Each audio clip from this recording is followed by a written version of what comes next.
وأيوب إذ نادى ربه أني مسني الضر وأنت أرحم الراحمين।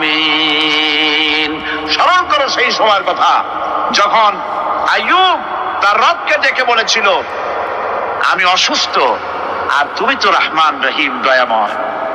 ভাষাটা দেখেন কি সুন্দর। এর থেকে কি আল্লাহর আর কিছু বলা লাগে?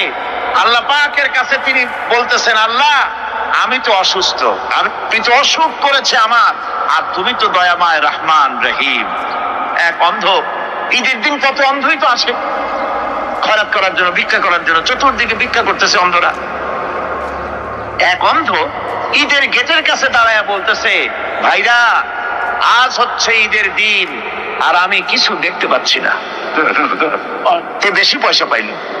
মানুষের দিন তার প্রতি আকৃষ্ট হয়ে গেছে। আরে কি কথা, আজ ঈদের দিন, সকলে আনন্দ করছে আর আমি কিছুই দেখতে পাচ্ছি না। সে কিন্তু কিছু চায় নাই। ভাষার ভিতরে, কথা বলার ভিতরে এ ধরনের টেকনিক আছে।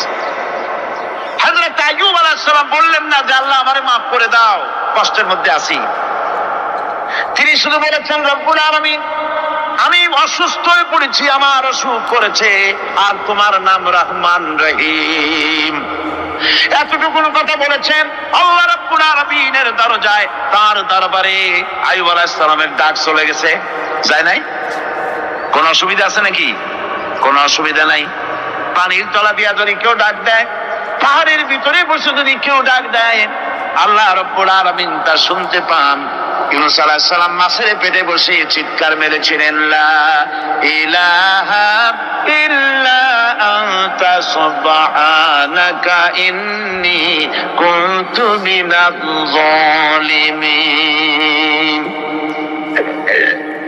যিনি বলছিলেন, হে আল্লাহ তাআলা আমি তোমার প্রশংসা করছি, তুমি ছাড়া উপাস্য নাই, মাবুদ নাই। আমি তোমার পবিত্রতা ঘোষণা করছি, আমি তো জালিমদের অন্তর্ভুক্ত হয়ে গেছি। বাস এতটুকুন কথাই বলেছেন।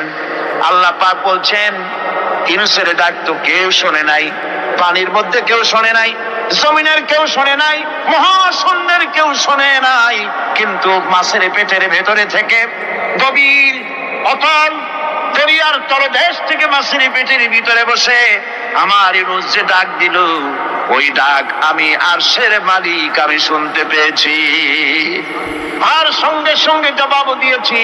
ফাস্তাজাবনা লাহু ওয়া নাজ্জাইনাহু মিনাল গাম্মি ওয়া কাযালিকা নুজিল মুমিনিন।